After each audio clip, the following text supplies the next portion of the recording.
Hi, everyone. Welcome to another WestCog training session for land use commissioners.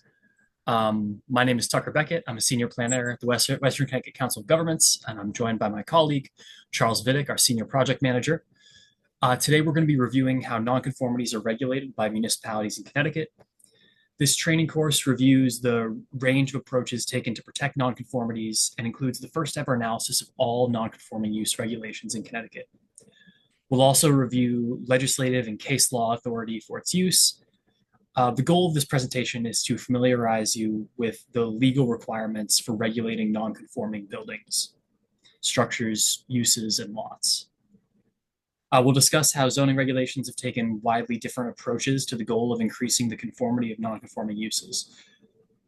As a planning and zoning commissioner member or a member of a zoning board of appeals, you are required to understand how nonconforming buildings and uses are regulated and the legal responsibilities that apply to your decision making. This 1-hour training session fulfills your requirement to receive at least one of the 4 hours of training relevant to your role as a planning and zoning commissioner or zoning board appeals member every 4 years. If your term is longer than 4 years, then you must receive the required training during the term of your service on the commission. For reference, the image on this first slide is of a non-conforming commercial building in Putnam built in 1800. It's an important cultural relic in Eastern Connecticut. Go ahead to the next slide.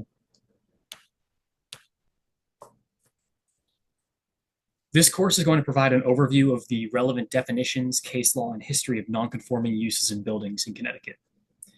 We'll then review statewide procedures for approving changes to nonconformities. And then based on a recent WestCog study, we'll review the scope of nonconformities across Connecticut and the criteria used to determine if other uses can substitute for an existing nonconforming use. Then we'll review the exceptions to nonconformities and under what circumstances they can be expanded. We'll conclude with a review of the rights of property owners to determine when a nonconformity has been surrendered, including relevant case law and state enabling legislation. We'll also then close with a question and answer session. So save your questions for the end.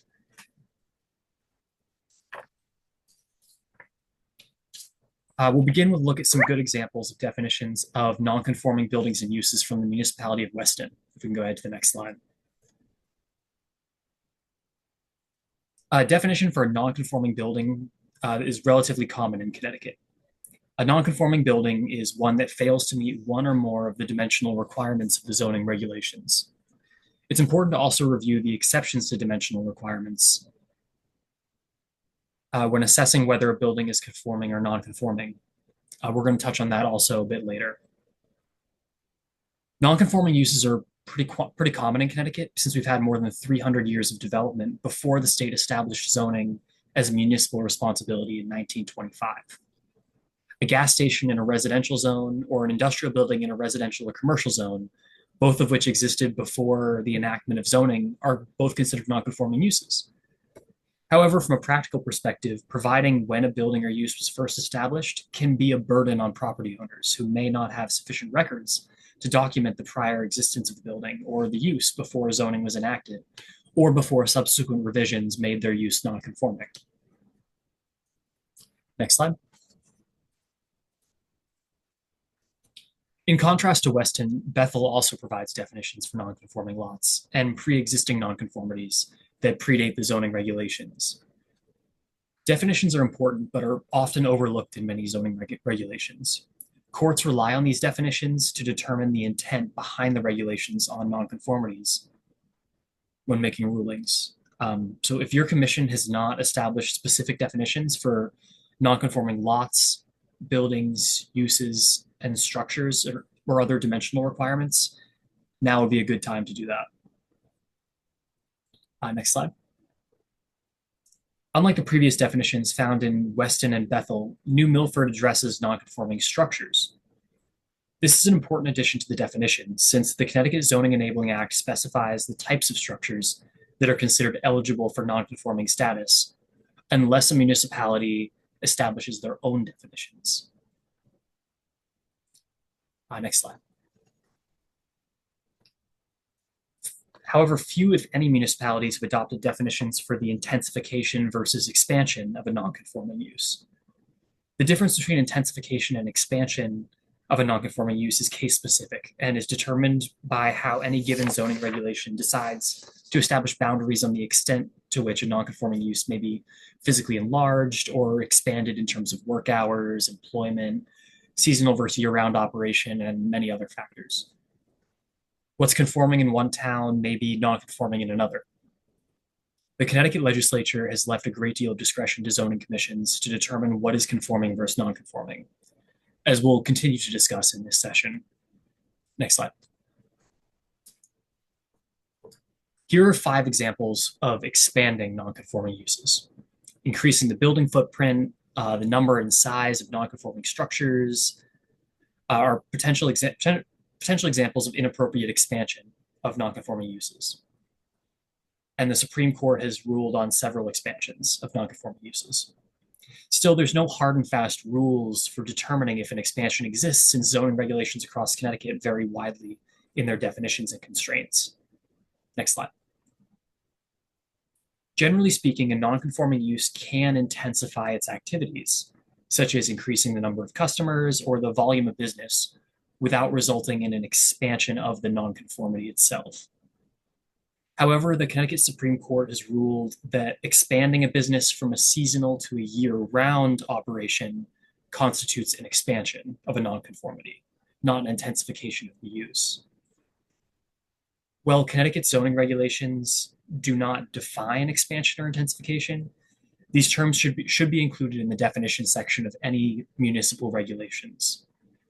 The advantage of this approach is that it provides transparent standards that property owners can use to better understand their property rights and avoids complications down the road. Next slide.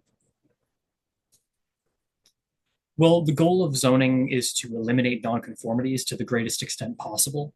From a practical manner, most zoning commissions have recognized the need for more nuanced approaches to regulating changes from one nonconforming use to another nonconforming use that has equal or less neighborhood impact than the existing use. The Connecticut Supreme Court has established a threefold test to determine whether a change from one nonconforming use to another is acceptable. We would encourage you to read the decision in Zacks v. Zoning Board of Appeals from 1991 and apply its principles to customize special permit review procedures for nonconforming uses. Next slide. As we mentioned earlier, the Connecticut Supreme Court more recently ruled that expanding seasonal uses to year-round uses constitutes an impermissible expansion of a nonconforming use. The court suggested that the fundamental nature of the use was changed from the original nonconforming use and would have greater impacts on the neighborhood as such. While the court's decision was fact-based and specific to a proposed development in Kent, it reveals that dramatic changes in activities, seasonal to year-round, are not consistent with the limitations imposed on nonconforming uses in Connecticut. Next slide. So let's step back and look at Connecticut case law through the years. The Connecticut legislature authorized the use of zoning in 1925 originally. In 1961, the state legislature eliminated requirements that prevented nonconforming buildings from being rebuilt. Despite that important legislation, though, many zoning commissions have continued to adopt regulations that directly or indirectly aim to eliminate their reconstruction. In 1967, the legislature declared that if a building was in violation of zoning for 5 years without enforcement, it was de facto a non-conforming use and thus protected. 4 years later, in 1971, the law was changed so that it would take only 3 years before non-enforcement of an existing violation would create a non-conformity. In 1977, the legislature required building permits to be issued only after determining the development conforms with zoning regulations. In 1981, the Connecticut Supreme Court upheld the rights of property owners against what was an overly ambitious program for registering non-conforming properties in the Nowunk Fire District. In 1989, the state legislature made it clear that only the property owner can determine if their property should be terminated. In 1991, the Connecticut Supreme Court established its test of whether a change to a nonconforming use is an intensification or expansion of the existing use. which in 2013, the court again established an important rule in the McKenzie decision that requires uniformity regulations within any given zoning district. In that same year, the legislature placed the burden on the property owner to determine the nonconformity status of their property, which is an important distinction. In 2017, the legislature expanded the property rights on nonconforming uses in buildings by declaring that only the owner can voluntarily surrender their right to their nonconforming use or building. Next slide. Next, we're going to talk about the process of approving changes to nonconformities. What's surprising from our analysis of Connecticut's nonconforming use and building regulations is that 48 municipalities do not allow a change of one nonconforming use to another one. In contrast, 119 municipalities allow for one of these changes, as long as it's from a change to one of the same or lesser impact. The overwhelming majority, 73 municipalities, allow for this approach through the special permit procedure, also called special exception. In addition, 25 municipalities don't specify the exact permit procedure required, leaving it to the commission to decide on a case-by-case basis what's most appropriate. The wide range of approaches taken clearly reveals the lack of statewide standards for managing nonconforming uses. Next slide. So, as you know, the greater the number of items that are considered nonconformities, the greater the number of potential combinations that can exist. For example, almost all of Connecticut's municipalities have explicitly established 4 basic types of nonconformity, which we've mentioned several times in this presentation already. Nonconforming buildings, nonconforming lots, nonconforming uses, and nonconforming structures. This table illustrates the number of different ways that multiple nonconformities can exist simultaneously, making the work of the zoning commission or zoning boards of appeal more challenging in navigating the distinct restrictions each particular permutation of nonconformities creates. There are 15 potential scenarios for just these 4 types of nonconformities, as seen here. But in municipalities that include signage, parking spaces, or performance standards as additional areas for regulating nonconformities, the number of potential permutations expands rapidly. If your commission has 5 nonconformities, there's 31 combinations with 6, 63, and so on. Each particular combination of nonconformities has to be evaluated separately according to Connecticut case law. So this can get very complicated very fast.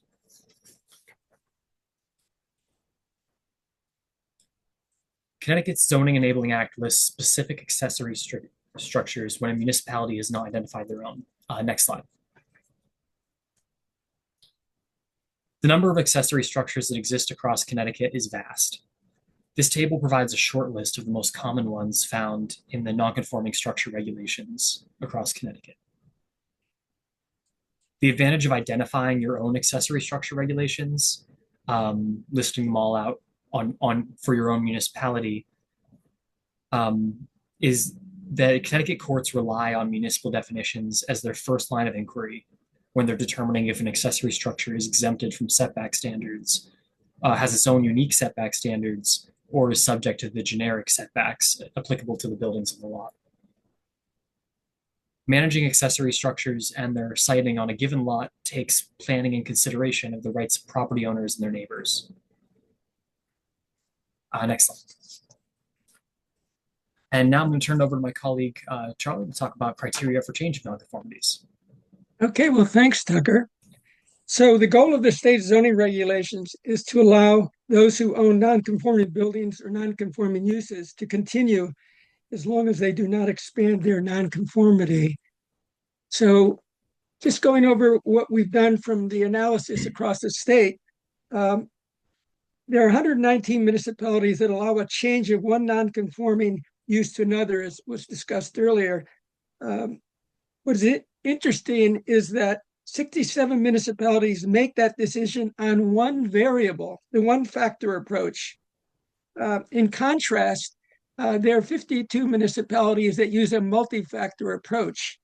And this is an important thing to understand because there's an enormous difference in terms of the level of sophistication when there's a one-factor approach versus the multi-factor approach. So let's just talk about one of the early cases that was relevant to this in terms of flexibility. In 1979, the Connecticut Supreme Court allowed for a change of one nonconforming use to another. In part, that decision aimed to avoid the inadvertent taking of property without compensation. Zoning commissions must be mindful of the property rights of those owning nonconforming uses or buildings to avoid unconstitutional takings of property without compensation. In the Point O' Woods case is one of the earliest cases that we have of examples where the Connecticut courts, the Supreme Courts, have actually, and this was an appeals course, but there's also a Petruzzi case in Oxford, which did the same thing and basically said the property rights of the individual who has nonconforming property and lot is still a legal property and has the right to continue it. And that was actually the Petruzzi case in Oxford. They prohibited him from turning a church into a residence and saying it was non-conforming and therefore it didn't comply. But the Supreme Court overruled them on that case and said that it's a legal right to maintain your non-conformities. So moving right along here, let's take a look at the one-factor criteria used by the 67 municipalities we just talked about. What we have here are phrases, almost words, but phrases such as no more objectionable or less non-conforming or proposed use equally or more appropriate. And those ones I just mentioned account for 63% of the terms used to determine if a change of use is appropriate for those taking that approach in Connecticut. So that doesn't give you a lot to go by. If you look up those terms in a dictionary, I think you'll begin to see it's a very squishy set of terminology. And yet, this is what exists with the legacy of many years of zoning regulations really not keeping up with case law and the subtleties that we've just talked about and Tucker's mentioned. Well, let's just go on to the multi-factor approach. So in contrast to the one-factor approach, 52 municipalities have developed a range of evaluation criteria to determine if it makes sense to change one non-conforming use to another less impactful one.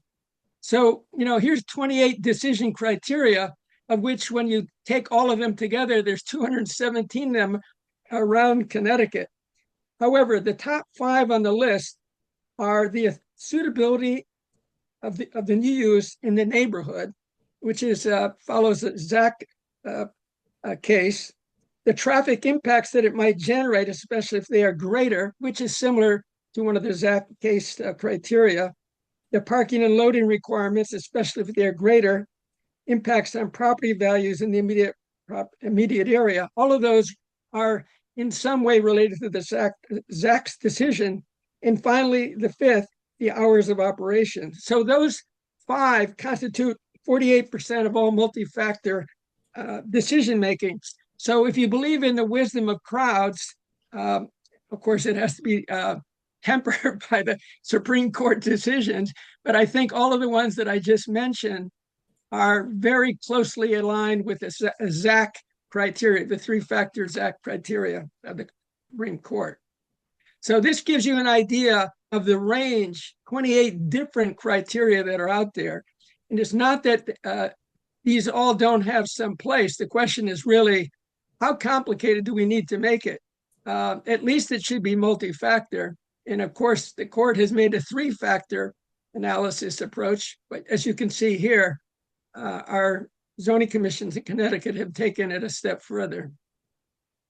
So let's go to the non-conforming uses and whether or not they can be changed. Of course, we've already said they can be changed based on the Point of Woods example. And we've also mentioned the Petruzzi case, which is a similar one. In the case of the Point of Woods, it was a building which was a store and a 900 square foot apartment on the second floor.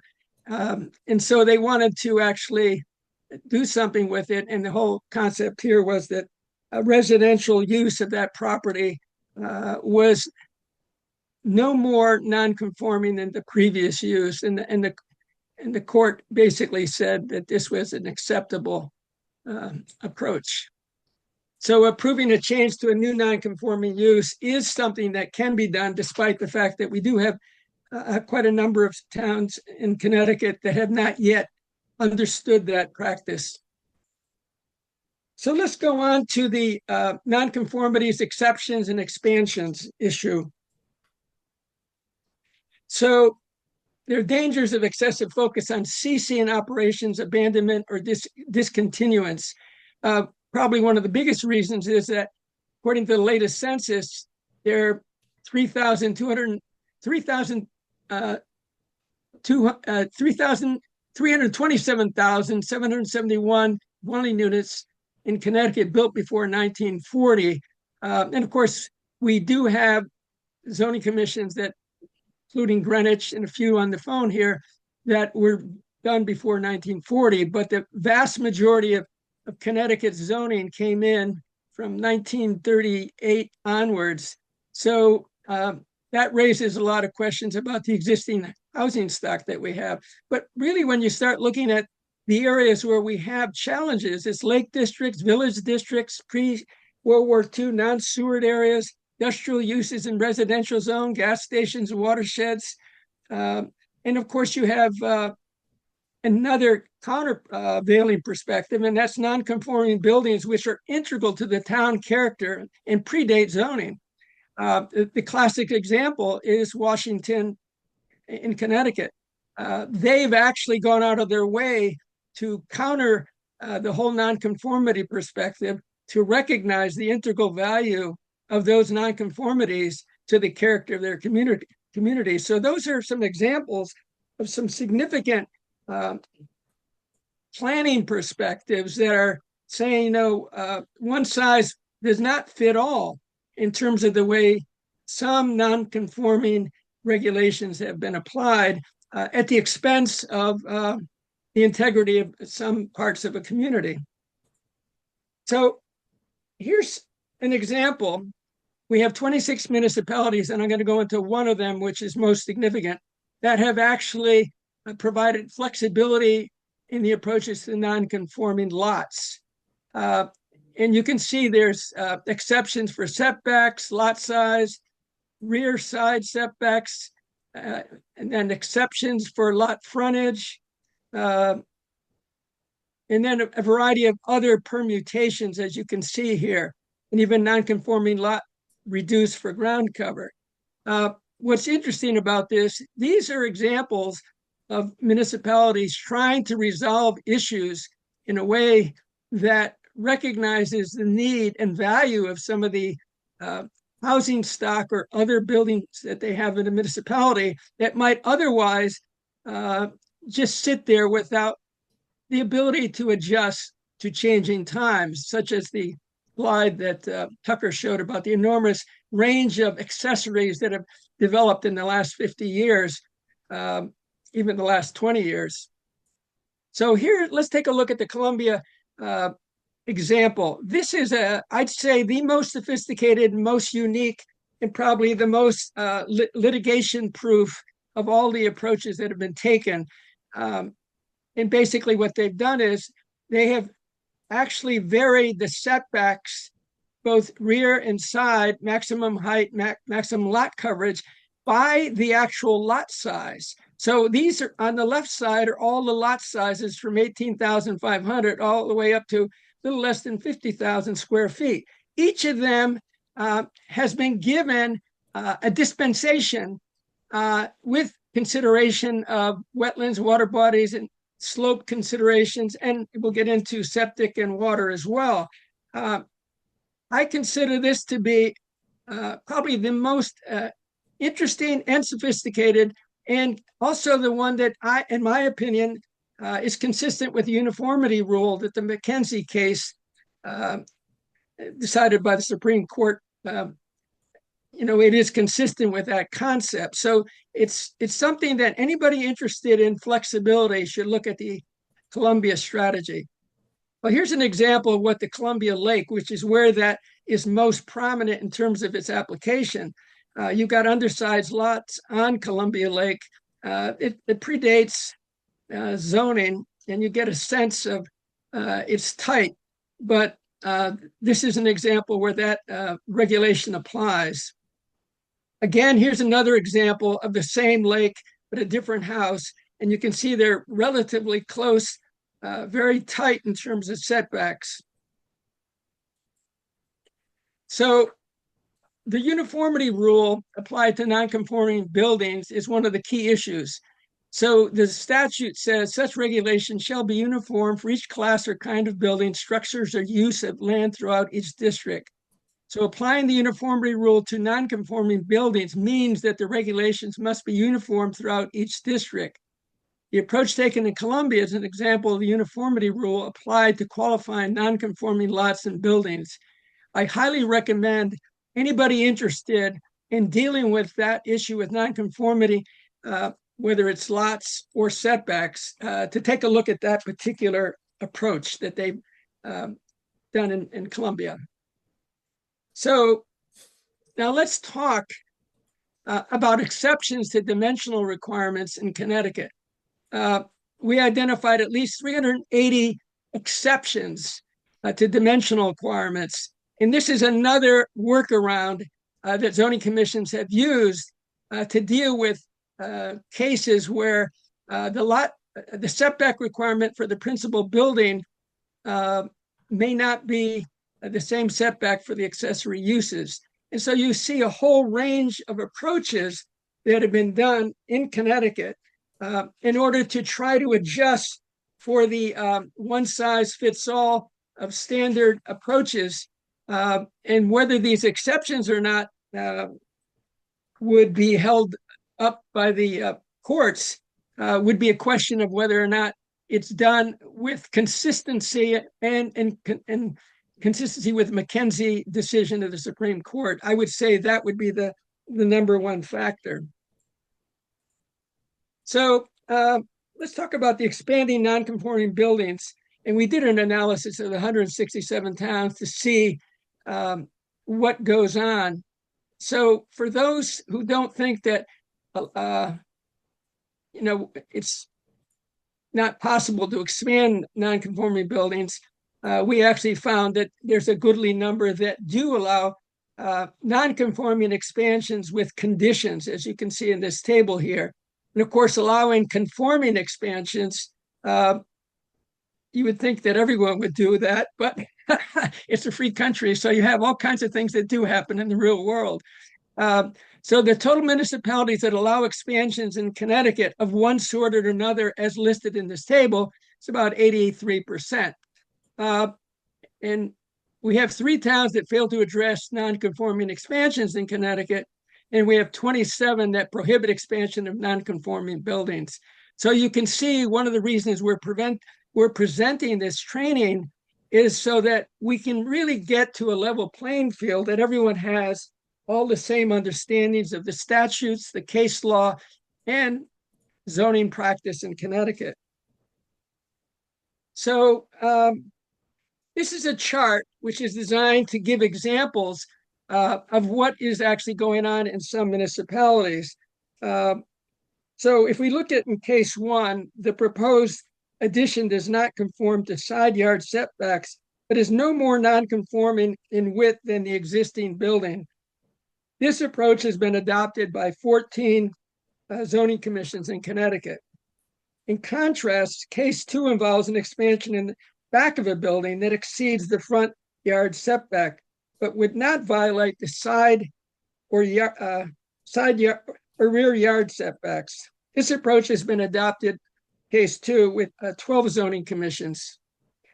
So then finally, the third example, case 3, involves a building that conforms to the zoning setback standards, but any addition to the side yard would violate setback standards unless the zoning regulations provide for flexible setback standards. This third approach is much like that established in Columbia to reduce the development constraints imposed by small lots, provided the septic system and well water standards are met. That's the Columbia approach. So this gives you an idea of just the diversity of approaches that are being taken in Connecticut. And I have not yet seen any case law that actually has held these things to be either unconstitutional or violating any of the standards of expansion so far.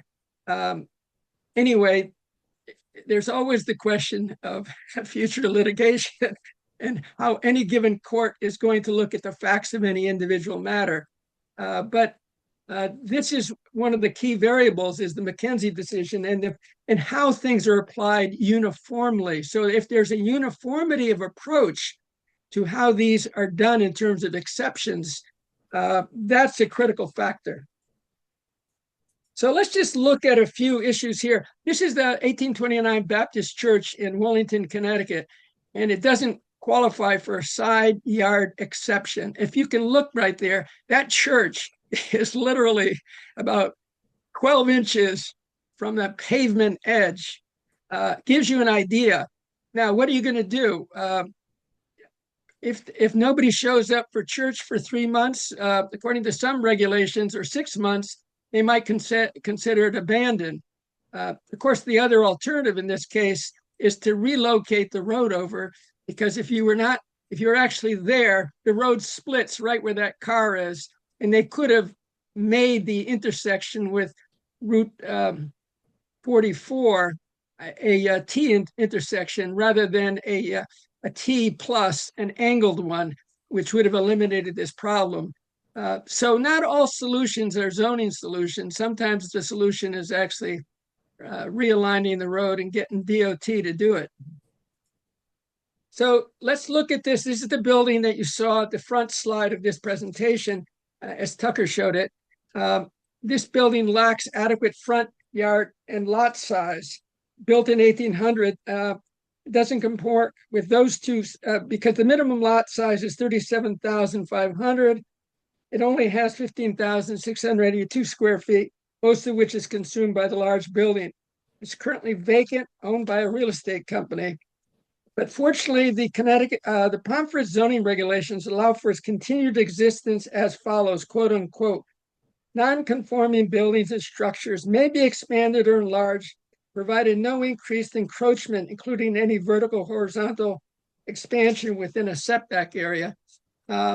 So that doesn't give you a lot of room, but there may be some room based on the rear of that building. Anyway, it is a significant legacy commercial institution in the town of Pomfret, and it really does merit having much more flexibility if the goal is to maintain some of the culture and commercial opportunities in that municipality. So let's talk about conformity versus intent of the property owner, one of the most important parts of what we've looked into here. So after looking at a wild number of approaches across Connecticut, this table summarizes what goes on. The top one, when changed to a conforming use, well, that one should be, the number 107 should be changed to 167. That should be the most obvious thing in the world. However, that's an indication of the opportunity to improve zoning regulations because that's a basic fundamental. If you change to a conforming use, that should be something that automatically happens. So you see the variety of regulations. And of course, as you know, in Connecticut,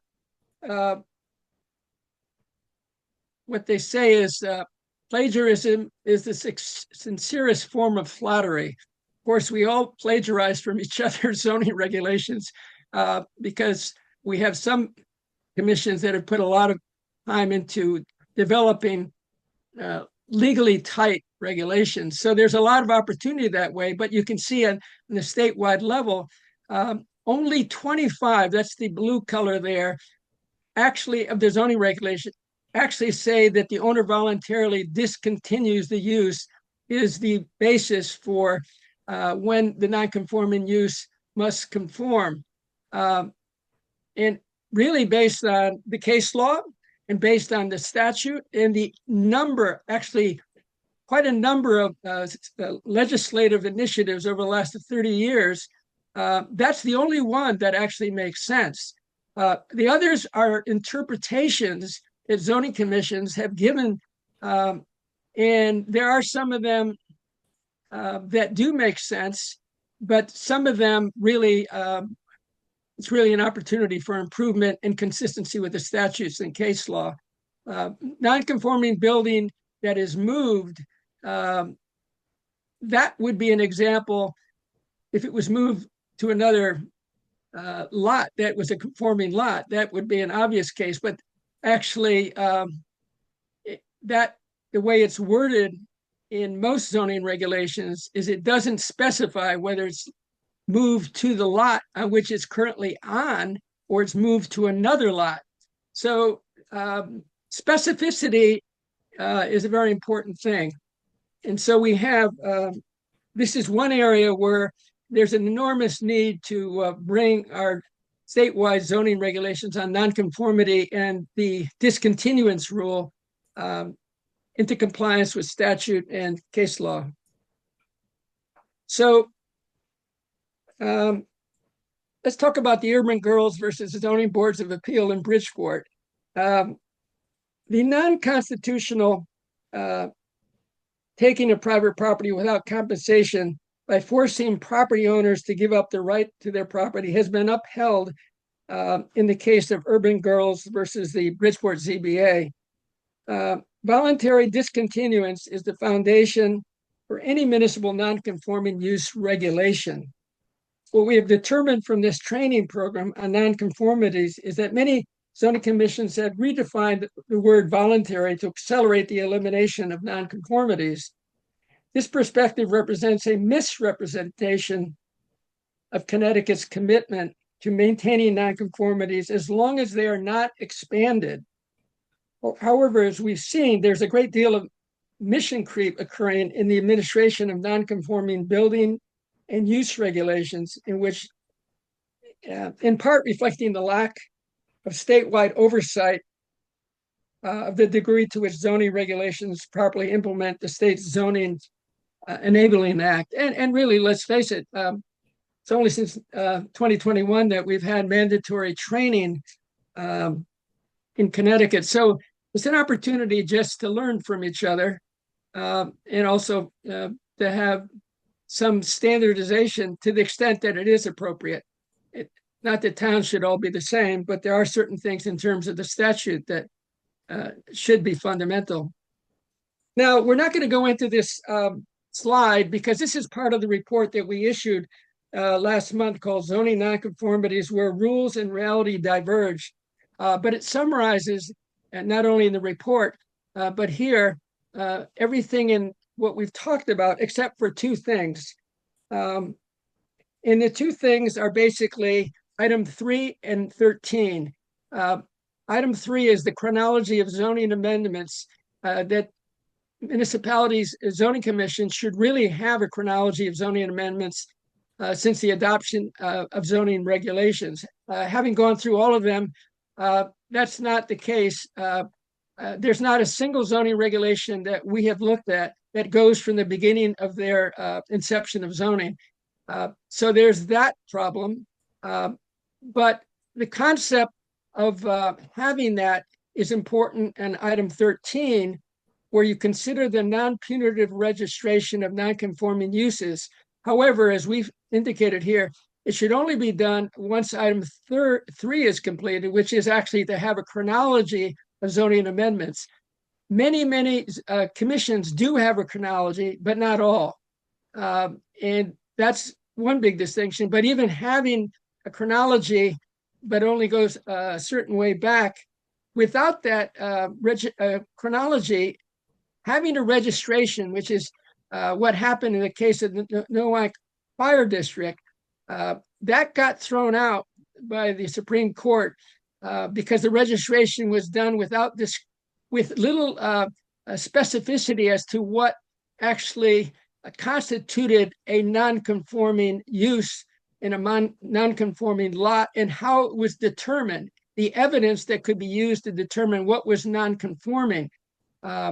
And that deep dive, basically the court threw that whole concept of registration out, not because the concept is a bad one. The concept is a very interesting and useful one, but to do that requires an enormous amount of effort, either on the part of the commission or on the part of the applicant. So just to summarize, takeaways here: maintaining non-conforming uses in buildings is important, and 4 reasons to allow non-conforming uses to be replaced include, obviously, consistency with the court cases, avoiding unconstitutional taking of property, maintaining culturally important architecture and business ventures. Property owner has a right to voluntarily decide fate of property. Those are 4 important points. And of course, we've gone into the importance and value of flexibility when it comes to non-conforming lots.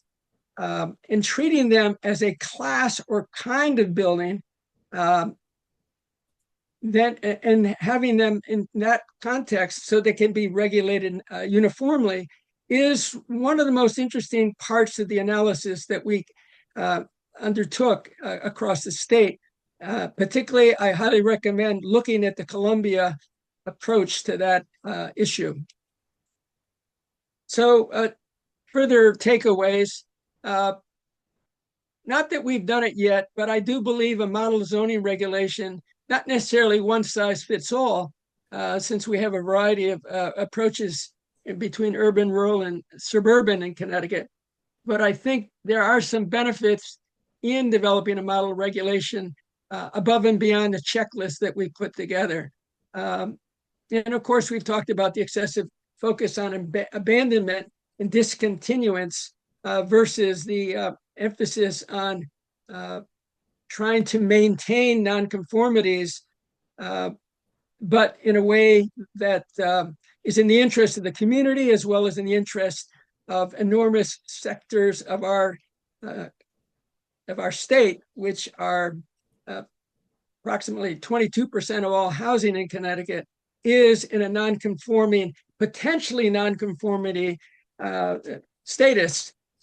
It's not that some of the houses that were built before 1940 or 1925 are all non-conforming, but the probabilities of them being so, especially looking at the church, Baptist church in Wellington that I showed the picture on, or the Pomfret commercial building, there was no need to be 30 feet back or 50 feet back. When a horse went by your commercial development back in the 20s or even the 19th century, the closer the building was to the state road or local road, the better it was. There was no pressures that we have now, which are caused by the urban world of automobiles, essentially.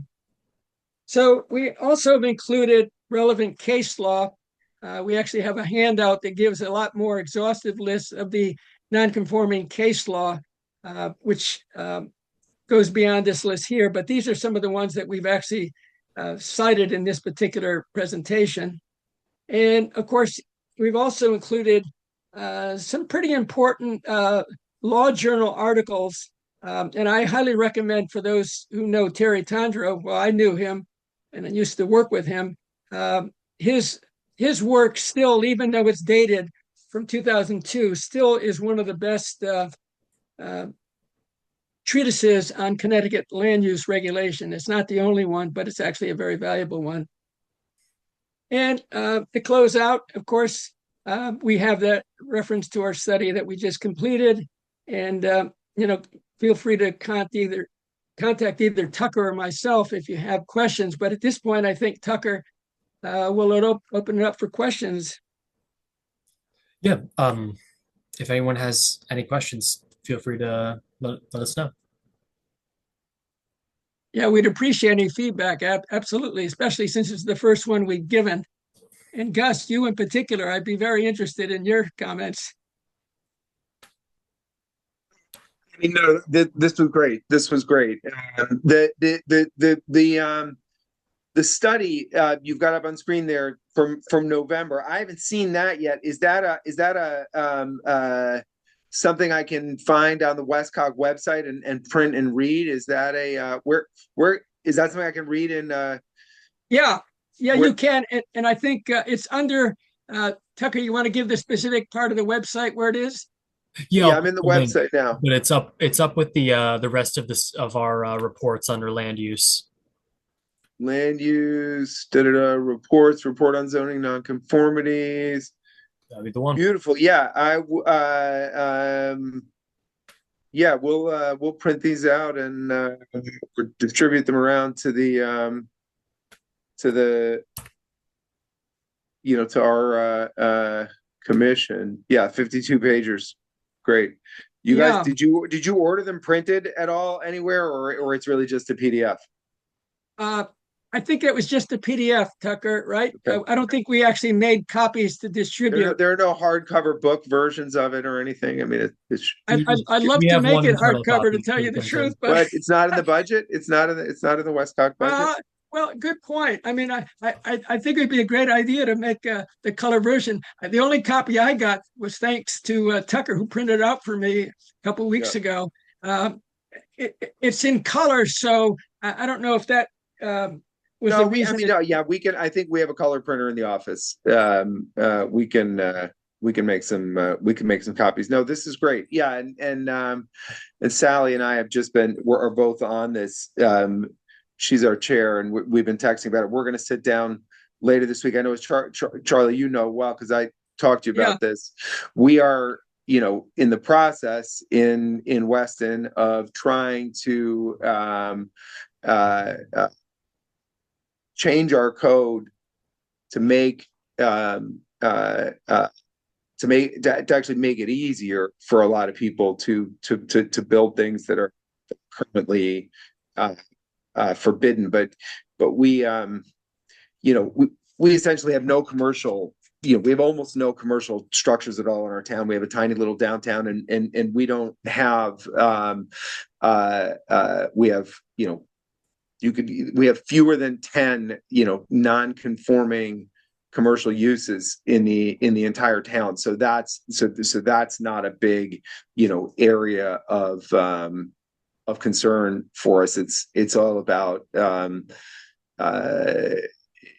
getting rules in place to allow people to change their houses, mostly because about a third of our um, are non-conforming structures, not non-conforming uses. We about a third of our homes are on. We're 2-acre zoning for the entire town, except for the 1.5% of our land that's the village district in the middle, and about a third of our houses are on sub 2-acre lots. So that's and even if a house is on a 2-acre lot, if it's for example, I'm on a 4-acre lot, but I have a barn that is about 3 feet from the property line, so I have a non-conforming structure, even though I have a conforming lot. So anyway, we're what we have is a zoning board of appeals that used to be active, and then after whatever case it was from maybe 10 years ago or so that pushed our zoning or ZBA to be much more strict on the definition of what a hardship was. They basically got out of the business of granting variances, and it's the ZBA that came back to us asking for us to come up with a way to give them discretion to allow people to do things. They would have sympathetic applicants in front of them all the time, say a longtime resident couple, an older couple that needed to widen a staircase, or something, and but it was in a part of the house that was in the setback, and they would just have to say no. And even though they wanted to, we even had some situations where there were ZBA commissioners who were casting dissenting votes, saying, "I know that the town council has advised us that we have to turn this down, but I'm angry that we have to turn this down, so I refuse to turn it down." So anyway, Yeah. it's taken us a long time, but because we started on this process almost a year ago now, but we're trying to get the steam going again to do it. It's not Yeah. easy. Well, I got to give you a lot of credit, Gus, because chatting with you actually just gave me a kick in the pants to really continue going through this arduous effort of going through the 167 towns. And but I'll tell you honestly, there's a lot that can be done after what we've gone through in terms of opportunities. So I think it's great that you're looking at these things. Because a lot of towns, I mean, obviously we have 26 towns that have tried to do that. And I think, the one that really struck me the most is Columbia. And I think I might even shared that with you at one No, you point. did, and I've read Columbia. Yeah, no, I know. I think Tucker's been reading my. I've been musing widely in the comments thread during this. I'm just sort of like taking notes as I pay attention with my own thoughts going back in there. And Tucker's been commenting to it. And yes, and Columbia, yeah, I think Columbia is what Columbia has that pattern of they have all these small probably originally seasonal lakefront cottages that predate zoning, and then they institute zoning where with a stroke of a pen, all of them or the vast majority of them are immediately non-conforming. They're on non-conforming lots and they're in the setbacks, and I think arguably the people who wrote the zoning code in the first place in the 50s or whenever they instituted it were, to my mind, were wrong to write it the way they wrote it in the first place, that made all of those, pre-existing homes immediately non-conforming. And they've been dealing with that. And they have the point is that they have a real pattern of what it is that they have, that they're trying to deal with. And it's been harder for us to figure out exactly what the pattern is to the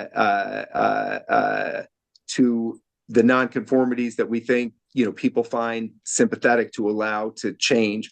Though part of that is probably that we our sample is we don't know what we don't know. We don't know what our residents will want. We don't know what kind of construction projects our residents will want to do once they're allowed to, because we just don't know what the kind of pent up demand is to make changes to their houses that people aren't even trying because they know it's not allowed. In any event, no, it's great. And there's I see Tracy on here as well. She used to be our land use director, and now she's in Greenwich. Charlie, after I talked to you, I had some great conversations with her. I mean, another thing I will tell you all, one other thing that we are trying to do is figure out the things that are illegal under our zoning code, but that people are doing anyway, and we're choosing not to enforce, because I'm a firm believer that the law should be written in the way that it is meant to be enforced. And the example which I threw out in the comments there is children's play structures. According to our definition of structure, they absolutely qualify. Anything that's attached to the ground is a structure. It doesn't even have to be permanent. And so, if you have a swing set that is attached to the ground, on a plain reading of our town zoning code, that's a structure, and it requires permits and conformity with setbacks. And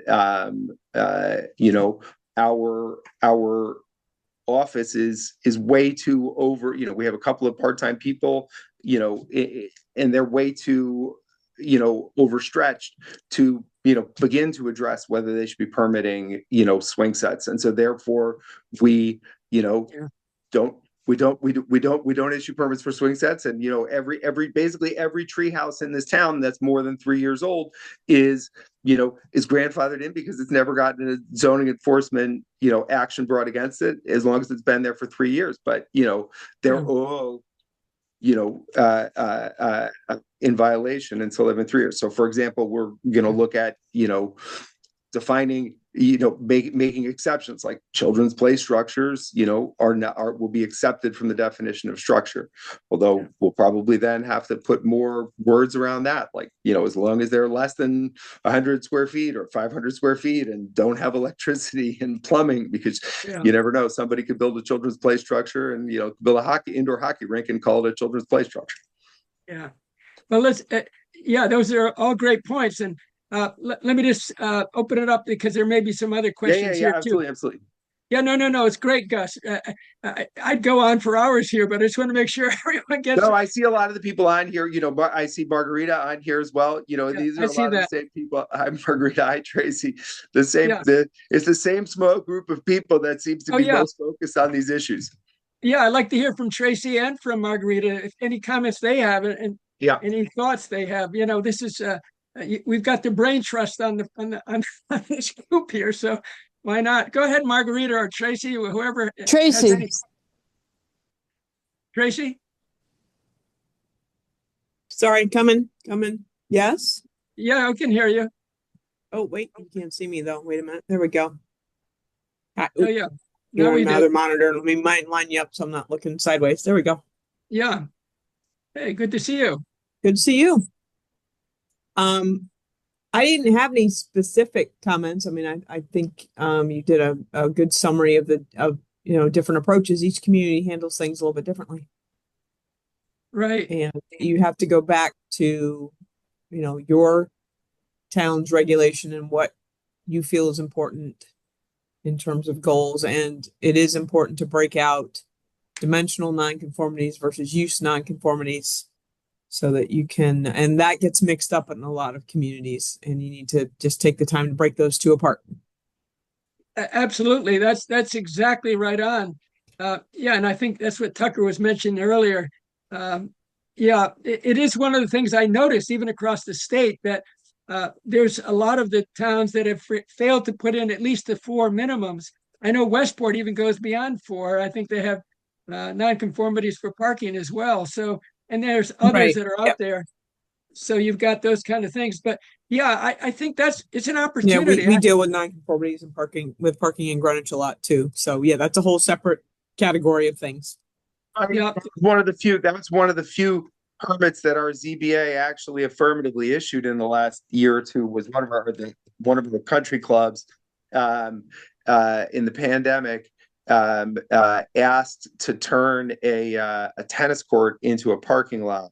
And it was that was the Aztec Valley Country Club. Oh, you were still here then. And it was too close to I did that. I worked on that one. It was in the setback, but the tennis court itself was in the setback, and ZBA gave it to him on the basis that it reduced the nonconformity, because the tennis court was a prior nonconforming use and structure under our language, because ball courts are defined as structures, and the parking lot was also a non-conforming use in the setback there, but ZBA was able to give it to them on the basis that the club was also in violation of the parking regulations. It had insufficient number of parking spaces, so it was ruled as a reduction of the non-conformity by switching a non-conforming tennis court to a non-conforming parking lot.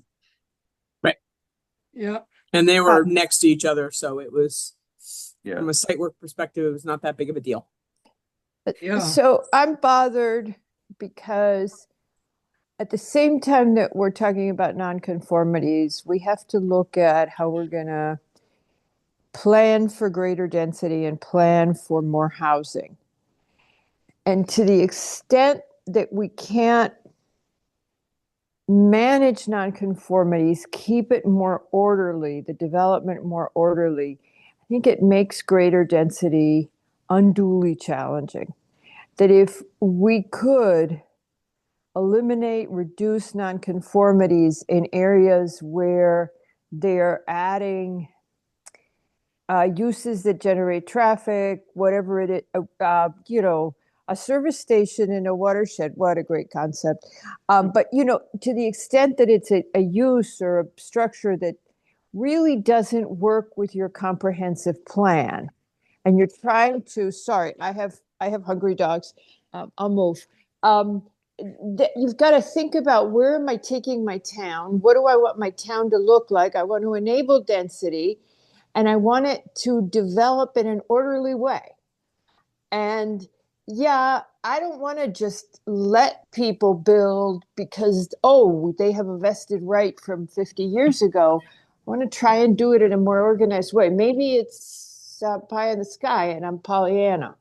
I'm starting to think maybe, yes. So that's what I've been struggling with. And Tracy and Mary, who's also on here, that's we have to look at what all of our towns are going to, how they're going to grow in the next 10 years and how we're going to have more housing. And look, and it's amazing just how different the pressures are, on the Westcog towns. Oh yeah. Yeah. Because for example, Weston, right, we have essentially no development pressure whatsoever. We add fewer than 10 units of new housing a year here. We have,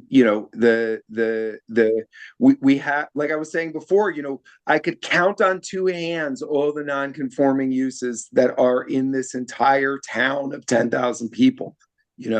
There's literally not a single retail business with a sign that I can think of that is outside of, there's like one that's outside of our village district, one or two. So we're starting from just a much, much lower level of issues. And so it's scarier in some ways for you, because now you're going to be part of our regional housing plan. Yeah, that's going to be a real. Look, I know this isn't really the topic here, but but it is kind of the topic. But Margarita, I'll tell you what's scary to me. Tell me, put it in words, because I've got voters who are saying like they're scared, but I don't know what they're scared of. Well, we're going to add 8 units of housing this year. We're going to add 8 next year and 5 the year after. Because we all now have to develop together as a region a housing plan. And yes, we may have more nonconformities and messier and whatever, and lots more commercial, but we all have to look at how it's going to impact us, because people are going to be looking for each town to be. Yeah. And so it's a challenge for each one of us, because the pressure is on our corner of Connecticut. And so how we do that in a way that preserves the beauty of our communities, that's where I'm going. So that's why I say scary, because you may not have development pressure right now, but if we don't come up with a plan that works, that maybe I'm casting it in too negative a light, but they did want to get rid of single family zoning in Hartford. But Margarita, the economics are just so different, right? So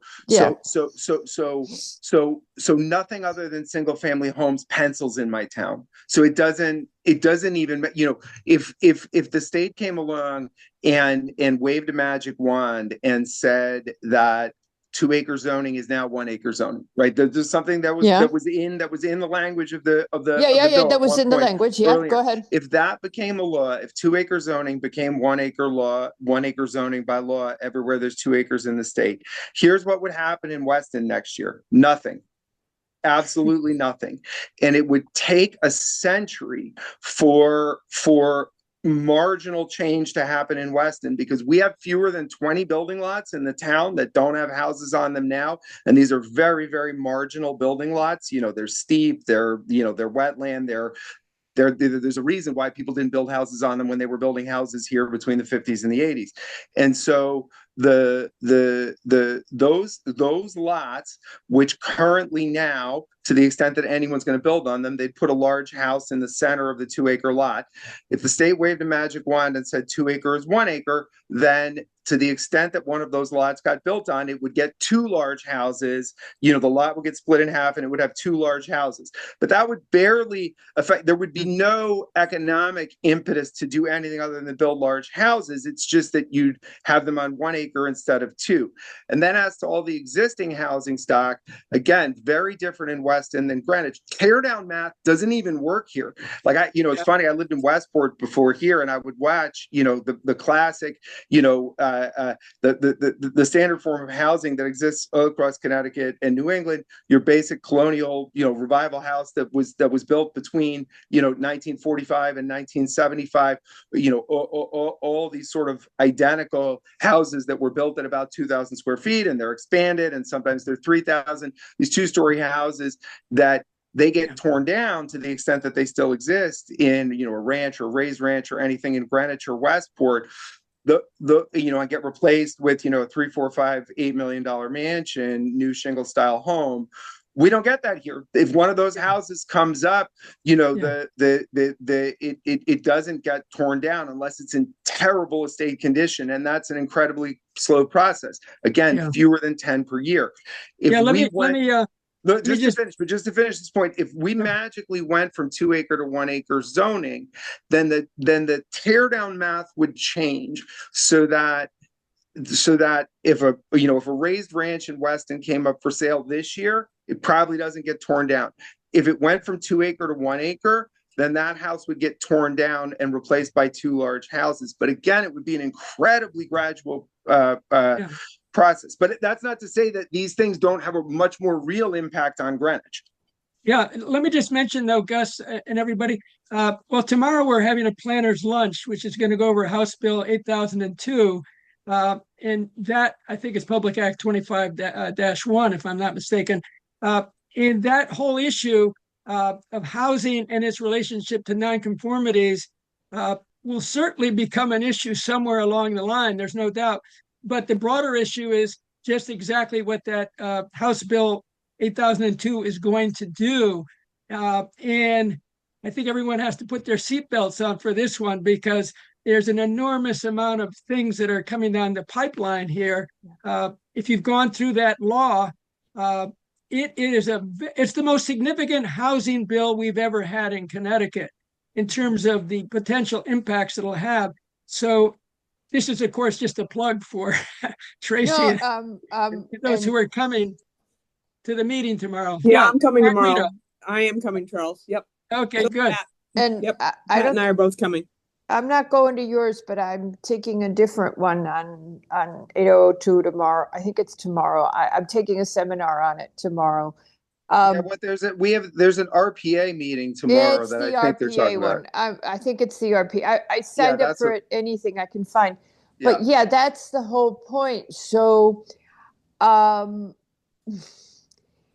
where we headed, and some of the towns like us I'm looking at our comprehensive plan, and this is where I see the overlap. And how do you develop, which is our whole mission, how do you develop in a way that responds to state law and also is orderly and makes sense and keeps the value of your communities? I know I'm repeating myself, but that's where I've never been as stuck on nonconformities as I am right now. Tracy knows. Mary's on too from our commission. Mary, do you want to add anything to this? Because I know you feel differently than some of the stuff Charlie was saying. I just threw you under the bus. One of my concerns, obviously, is that one of the ways that you address nonconformities is to use the special permit. And the special permit has so many things that are not quantifiable. So to the extent that you want flexibility, but you also want uniformity, that's where I've been feeling the tension in terms of you want to make sure that your approach to nonconformities are uniform, but frankly, that at least my experience so far has been that we never get the same fact pattern twice. We never get anything even vaguely similar twice. So that's the value of a special permit, though. Yeah, and except that the special permit, again, sometimes feels very subjective It's vague. They're too vague. Charlie, if you did another study, exactly what Mary's saying, I'm just backing you up, Mary, not just interrupting, but No, please go ahead. but yeah, what no. Mary's saying, this, if you did a study of the special permit standards in the state, I've done that. I've already gone through all of them. yeah, you I know pass exactly out. what they're doing. And that's another training session. And I agree with you 100%. The problem that we have is special permits have been misused in Connecticut. They're not providing the specificity. And the reason for that is commissions are trying to get the best of both worlds, which is to say that they have standards and then be able to interpret them as they wish. And this is fundamentally the problem that we have in Connecticut, because a special permit has gone from being a very precise tool. But you see, here's the thing. I used to work in the federal government, and they had the government accountability offices. Every agency was supervised for compliance with their mission. We have no such organization. OPM should be doing that, but they have never played that role. The courts are not planning organizations. They have no clue of what goes on in the 167 towns with zoning. No clue. They know each case as it comes up. So absolutely, Mary, I agree with you 100%. I know exactly what they all look like. You can take our course online as to what they're doing. We have a course on special permits, and it shows what every single town in Connecticut does.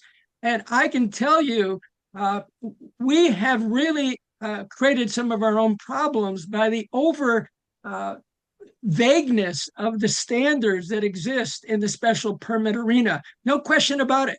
But anyway, that doesn't mean a special permit couldn't work. It's basically that the special permit has been misused in Connecticut. That's the problem. Can I ask you one question on the special permits? Because that's the direction that we're going in Weston, because we don't want to get rid of our setbacks entirely or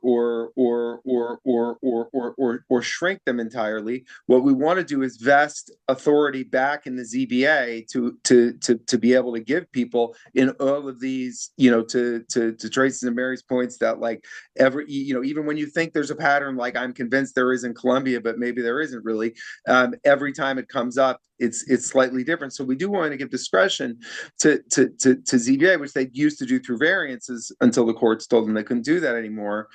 But here's my question. The concept of a special permit was created by the legislature to focus on uses, right? And now we're sort of applying it to focus on structures, on non-conforming dimensional structures, as opposed to I mean, we do give special permits in Weston for uses because nothing is allowed other than single family housing outside of our village district. So, the handful of things we have outside of it, two clubs, two churches. I mean, just tiny handfuls of things relative to a town like Greenwich. When one of the two churches that's outside of our core district, asked to do a day camp, they got to get a special permit from us. But we're talking about, writing new code to say that for non-conforming structures and to increase non-conformity in the structure. Because to be clear, that's what we're going to allow people to do, is expand things further into the setbacks. Something that's already in the setbacks, we're going to let people expand it further into the setback via special permit. That's fundamentally what we're talking about here. That will not work under the McKenzie decision. In the McKenzie decision, you can actually have regulations that are more restrictive under the special permit, but not less restrictive. So if you want to increase the setbacks for a special permit, you can, but you cannot reduce the setbacks under the McKenzie rule. That means the only way you can do that is if you want to create exceptions. You can't use a special permit for that. Special permit, and just that's the way it works under the McKenzie rule. Take a look at that case, because a lot of people look at the McKenzie case and only look at it from the point of uniformity.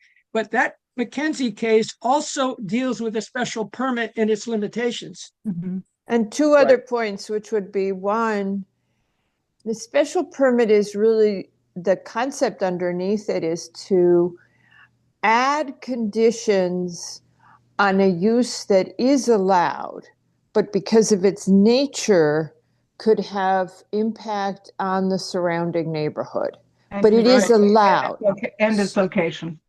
And yeah, and so it is already allowed.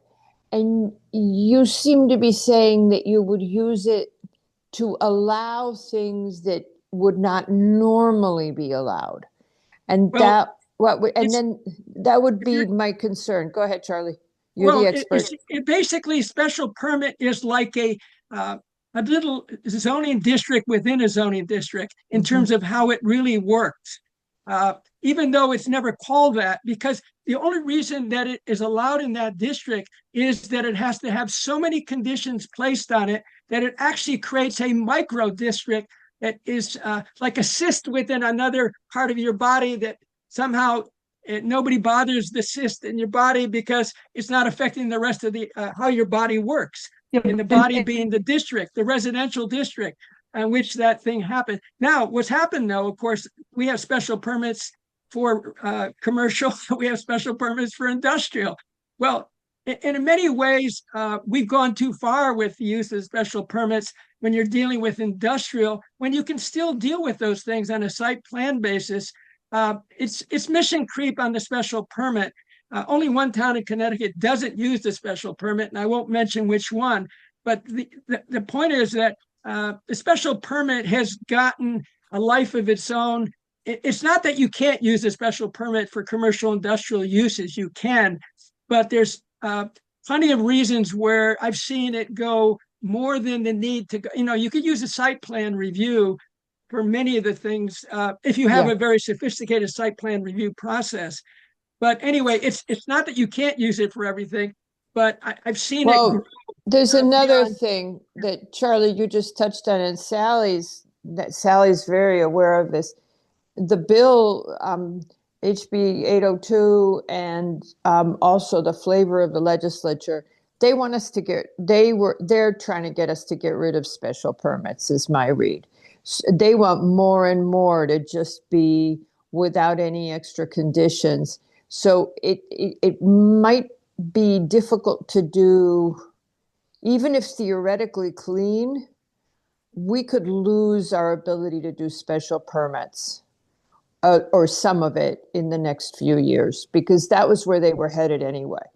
They wanted like the office conversions are as of right.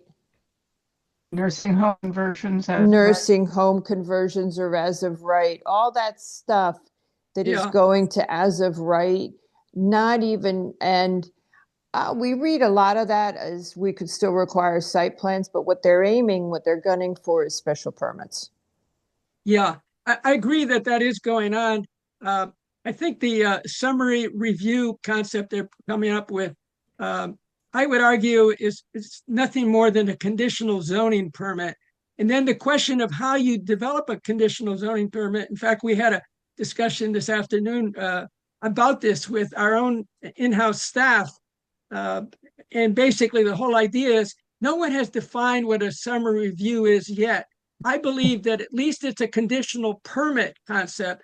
I could arguably say that you could condition the zoning permit that the applicant must have a private meeting with all the abutting property owners in the area, in not a public meeting, but a private meeting, to make sure that there is input. And that would be a condition of the zoning permit, which would be called a conditional zoning permit. But for the sake of the state, we'll call it a summary review. And basically, I think you can accomplish even more than a special permit, because I've been involved with cases where you sit down with a developer before the zoning commission ever meets, and you're sitting with the neighbors that are all interested in this project. They all sat down with the developers and they hashed out what they wanted. And if you do that, first of all, you don't have to worry about Robert's Rules of Order or whether you've only got 3 minutes. And honestly, while this particular case never turned out to work, the process was very interesting. And I dare say, since summary review has no specificity right now, there's an enormous opportunity to define it in a way that's helpful to the community. And that's, I think, one of my interests right now is how can that happen so that we don't lose some of the importance of the reviews that we would normally have. I mean, I'm putting that out there, of course. No, Charles, that's very interesting because that's one of the things that we've wrangled over is whether and how to give any specific weight to adjoining property owners versus anyone in the town. Because, for example, we've had situations in front of ZBA where somebody has said, I want to expand my garage, but the garage is in the setback and it violates, our code. And they'll actually get their neighbors to come and testify in front of the ZBA to say, yeah, we love Bob. Like, let Bob expand his garage. We're on the other side of the property line, and we don't mind at all. And ZBA, under our current laws, just says, doesn't matter. We don't care. Like, nobody has any weight. And so, on the one hand, we've been thinking that writing something that makes it easier to do a thing you want to do, if the abutting neighbors say yes, that seems nice. But then we have other people on P&Z who say, no, that's going to lead to conflict and bribery. And you can draw out scenarios from any direction. So I'm actually specifically curious. You're talking, Charles, about a town where you have witnessed this process. What town is it, and under what piece of law is that allowed? It's not under any law. It was what actually happened in the free-for-all of a developer being proactive in a case where they knew that it was better to try to meet with people before a public hearing, that's sponsored by the commission. But it wasn't that by getting signed permission slips from the affected neighbors, they could go to the town and build into the setback, for example, because they got a signature from the neighbor saying it was okay. No, it wasn't any of that. It was basically getting a collaborative approach to a solution without actually meeting with the zoning commission. And then once having gotten a sense of what the neighbors thought, being able to go to the commission without a public hearing involved with those neighbors, even if in this process, they would have had a public hearing. But I'm just giving this an example. If there is no public hearing under summary review, then that is a way that the commission could actually say, look, as a condition of the zoning permit as of right, A, B, C, and D, plus we require a meeting that you have privately with the immediate abutters. I'm just giving an example. This is not, nobody is doing this. This is something for you to just think about as a way to think about another way to deal with the summary review's limitations. Okay, let me, by the way, I had Tucker through the comments flip back to the slide. I don't know if you guys are looking at the screen. I had him flip back to the slide, 3 cases for expansion, because I do want to ask you a specific question, and also great to have Tracy and Margarita on at the same time. My murder board of people who tell me when I'm wrong. Okay, if everyone could look, let's use the one on the far right, case 3, and it's easier to do this with boxes. Let's say, for the sake of argument, in case 3 that this is a non-conforming lot, and it's a tiny lot. We're 2-acre zoning, and let's just say that's an eighth of an acre lot that happens to have a prior non-conforming structure on it, but it's not a prior non-conforming use. It's a single family home, right? And the yellow part is the existing home. Let's say, for the sake of argument, that it is already inside the setbacks on all 4 sides. It's a tiny lot, and let's say that it's inside the setbacks on all 4 sides already. So there is literally no direction in which you could expand this house without punching further into a setback, because the entirety of the structure is inside the setbacks. Now, focusing on case 3, where there's that proposed addition, right?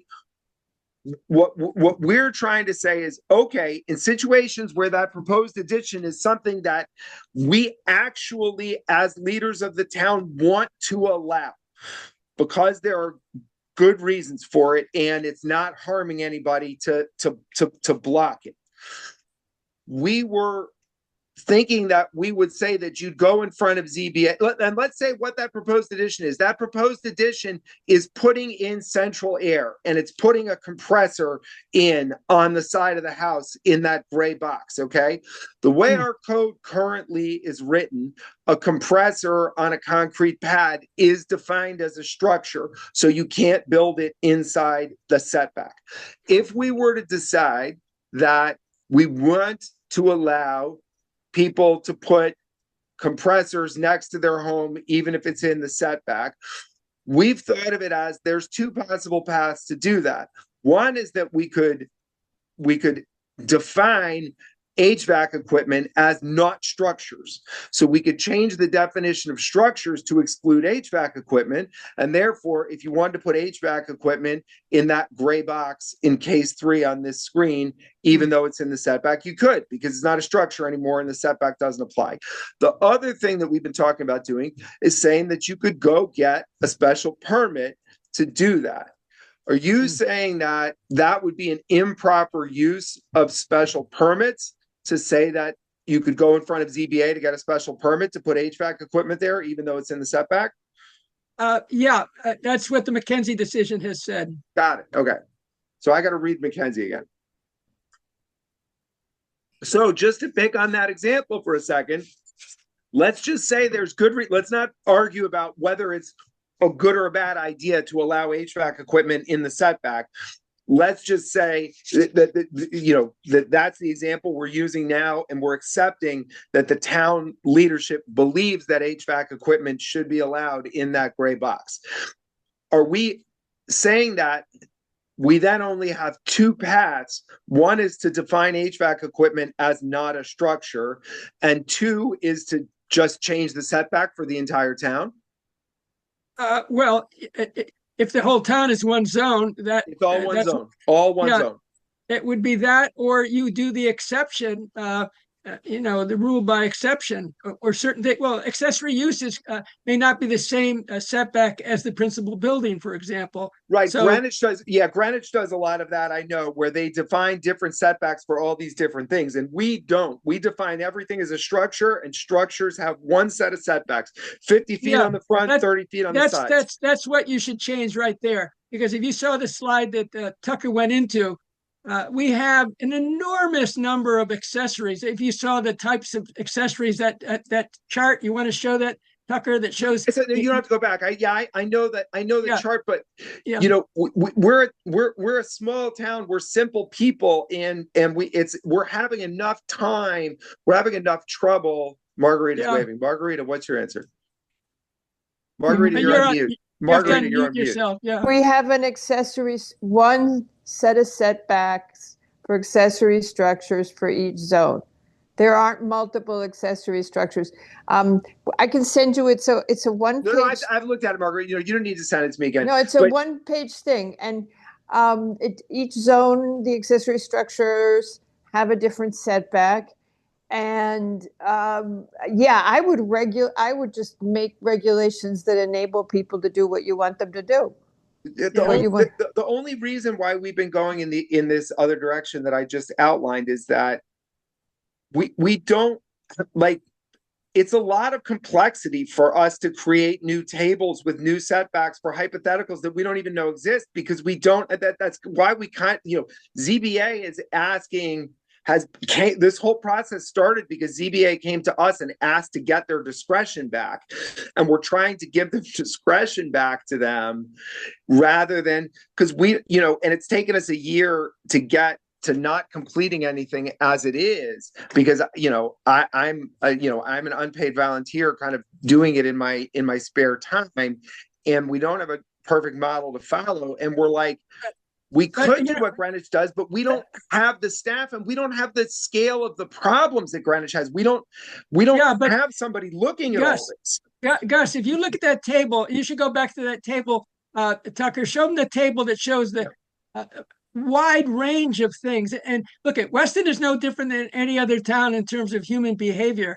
So if you go back to the one that, not this one, but the one that shows the entertainment accessories and the other ones, you have to go way back. If you look at this list, I can tell you, Gus, okay, there it is. Now, look at this list and tell Yeah. me how many of these things you do not have in your town.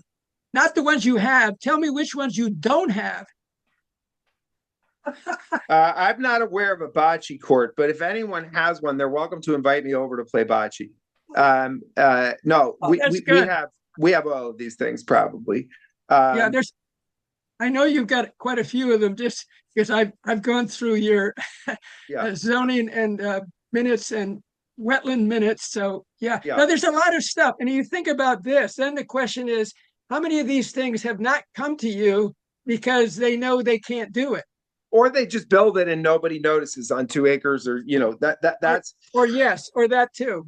We've got both these things. And look, that's the thing, is that we feel like if we take a look at this slide here and we spend the next 2 years trying to decide what the setbacks should be for each of these individual things, should tennis courts and bocce courts have the same setback? Or, that may be too many angels dancing on the head of a pin, but, we could say, should ball courts have different setbacks than chicken coops? And what we're saying is that we don't want to spend all the time doing that because we're just spinning hypotheticals endlessly. Yeah. We just want to give ZBA the authority to let people do it if nobody's harmed. Yeah, no, I think the one thing that you can do of these things, I would say there's certain things that should rise above to be a higher order. And one of them would be American Disabilities Act ramps, for example. Yeah. And I think that the other would be in the case where maybe you have propane tanks that are on a property and they need those for whatever reason. There are a few things which are like critical, which relate to just the functioning of a house. And even an emergency generator would be an example of a few things like that where you have exemptions. Right? Currently, we have exemptions for spires and cupolas and other things that do not need to meet the height requirements. You could have a few exemptions for things that are really so critical to normal housekeeping. That's a thought, and I know sometimes that's one category of that's one category of things that we're probably going to do, where we're going to say HVAC equipment, generators, propane tanks. We'll come up with some blanket term, hopefully that someone else already uses, that groups all of those things together and stop defining them as structures, and then they'll be exempted. But fundamentally, we do want to allow people to expand certain structures in the setbacks. We do want to let people expand their garage in the setbacks if no one else cares. We want to let people do that. So it's basically, it's either taking Margarita's approach, which is a standard accessory setback standard, right? Or there are certain exemptions that you might establish. So I mean, basically, what we should do, because we've already come up to about 7 o'clock here, and I don't want to keep everyone going. But what we can do, I'd be happy to have another conversation, just not to hold everybody up on this. The last question is, how do we give discretion to ZBA? That's who wants it. But it's pretty hard. I got to jump to a Reading Board of Selectmen. Bye, Tracy. So it's pretty hard because that's not what. Thanks, Tracy.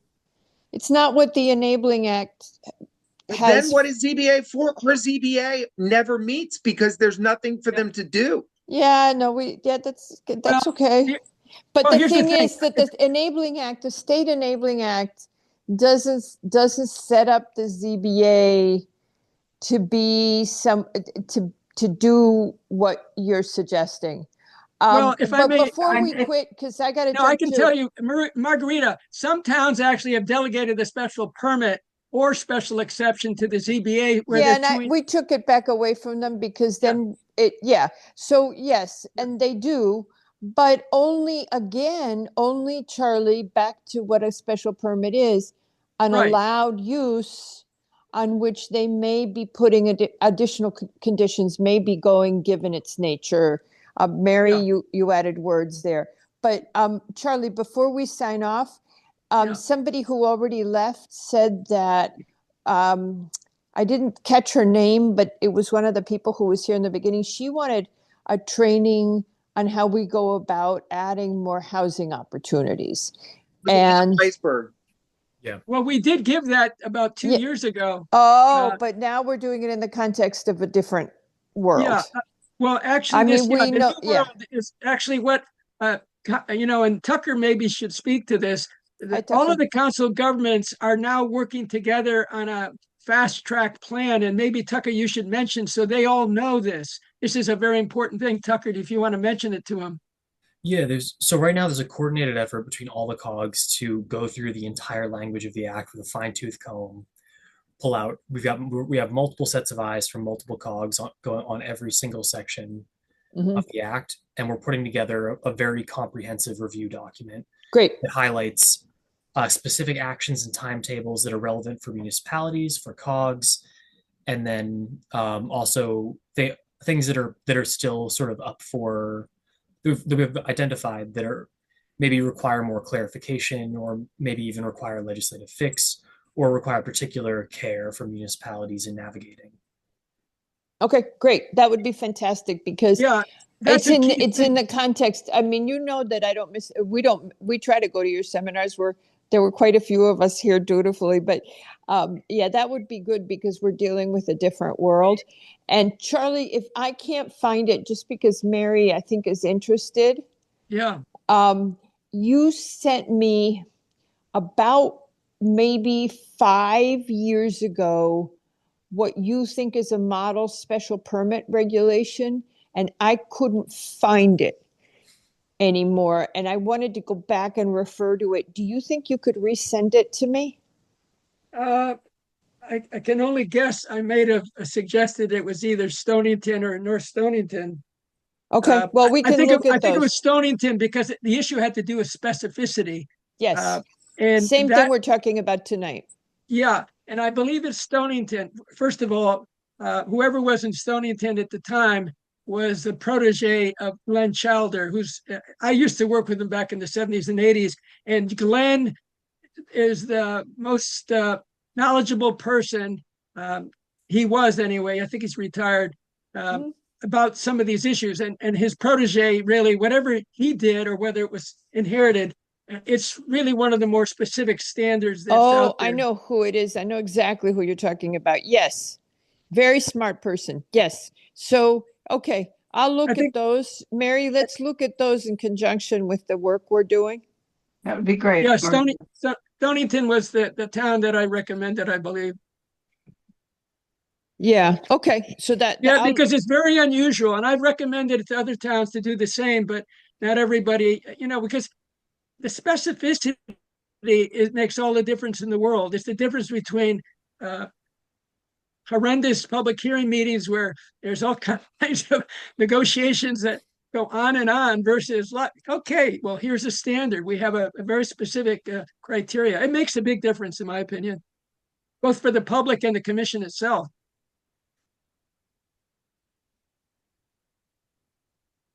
okay, we'll look at this. I think we probably have, same as Gus was doing, we probably have a lot of other.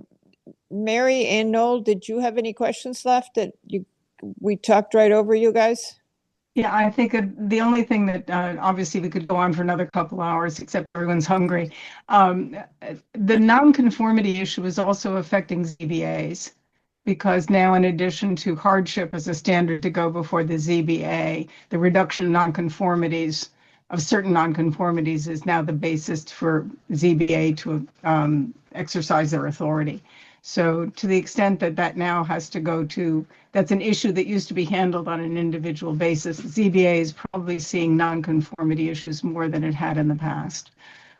So that would be another area where addressing nonconformity training is really going to be critical because they have to determine as a basis for their authority that there's a reduction in the nonconformities, and that's the issue that they address. So that's another area where kind of the ZBA authority is expanding. At least And that's my understanding Yeah. of it, and subject to what, correction. yeah, we had a legal opinion that had us refer, did we make that public, the Ziska? I think we did, didn't we? We had a legal opinion that sent the applicant to our ZBA in order for the ZBA to decide if the reduction in the ZBA, if there was sufficient reduction. Mary, what was the wording? The obviously the applicant was going to the ZBA for variances, and the basis for their going to the ZBA was not only to get those variances, but to use the argument of the reduction of nonconformities as the basis to be before the ZBA and to get ZBA relief. They couldn't argue hardship, so they had to argue reduction in nonconformities. And it's Mike Ziska who did the opinion for us. Yeah, but the thing about that is, if that's the case, the ZBA needs to be authorized to deal with the nonconformity issue. It can't be done under the hardship clause. So that's a delegation. No, it's actually it's kind of not to put the cart before the horse here. Their authority is based upon a review of nonconformities in issuing variances. So they're giving the variance. The variance they gave was the typical variance of you can do this, this, and this that you wouldn't otherwise be able to do, except we're telling you that you can. And the basis for our even reviewing this for you is not hardship. It was not a hardship case at all. There was nothing about the lot. There was nothing about even the particular proposal that was a hardship.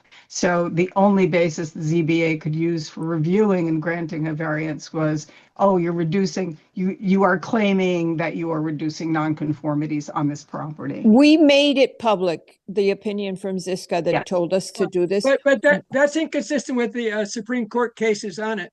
No, that's why I'm going to send it to you. We're going to send you Ziska's opinion. Mike Ziska, you know who I know who Mike Ziska is, and he's very well recognized, but there's nothing in any Supreme Court case that holds that, except when the ZBA is delegated that authority through the zoning commission to carry that out. Under that context, yes. Yeah, well, we did that. Context. Well, and also, I believe the Varillo case was the case that basically said that is a basis for exercising authority in addition to hardship. We'll send it to you. Remember, Well, yes, the Varillo case, though, dealt with nonconformity issues, but that Varillo case basically that got turned down because there was no hardship in the Varillo case. Right. But the great thing about the Varillo case, it's probably the best discussion of all of the basis for ZBA authority, including the ones they weren't applying at the time. But that was the first that I had seen something other than hardship as a basis for ZBA. That's the case. It was unsuccessfully claimed, I should say. Yeah, but it's only when the ZBA has been delegated that authority by the zoning commission. That's the key variable here. ZBA does not have any authority unless it's delegated. And in Connecticut, there are quite a few towns that delegate that authority. In fact, there's multiple, and there's also the same with special permit versus special exceptions. We have Danbury that has the planning commission does the special exception, the zoning commission does the special permit. You have all kinds of scenarios across Connecticut. We have a whole nother training that deals with some of that, actually. I guess we're used to doing everything because we're planning on zoning in Greenwich. So we see it all comes before us. Yeah, no, I think I can talk to you offline later this week. Yeah, I'll tell you, it's a great state of Connecticut. The number of permutations of how things are done. Yankees are independent. We're going to do it our way. Our way is the right way, whatever it is. You're right. There's no doubt about it. It's a great state from that point of view. I mean, basically, we're just trying to fit a square peg through a round hole. We are, and I know that this sounds crazy to a lot of people. We want to allow our residents to build a whole bunch of things that they haven't been allowed to build for the last 40 years. And change the regs. You got to change the regs. I get it. Because what we're trying to do, because we're conflicting with the fundamental purpose of zoning being to reduce nonconformity. We're sitting here saying, no, we want to increase nonconformity. We just want to have some control. We just want to have some control over it. And we want to give that control to ZBA so that people so But- that elected people can look at each application and say, yeah, this is an okay increase in nonconformity, while this other one is crazy and offensive to the neighbors. Right. And but in the end, you're kind of spot zoning Yeah, Yeah. because you're enabling the ZBA to spot zone. yeah. Yeah. That's the Yeah. easiest It's better to way. deal with. Yeah. Better to Change deal the with it as a regs. zoning change. We can just get rid of Well, I'll all our tell you side what. This has setbacks. been a very entertaining and you know, and what we can do, Gus, if you want, I'm sure Tucker and I would be happy to chat with you further on the details. But even if you have a proposal and send it to Tucker, because he's our point of contact for Yeah, any zoning amendments in the region, you know, we'd be happy to, you know, to Okay. take a look at whatever you come up with. yeah. Are you guys in an office in So, Danbury or something? anything, Newtown. They're Newtown. No. oh, That's close Newtown, by. Sandy Hook. Okay. Yeah.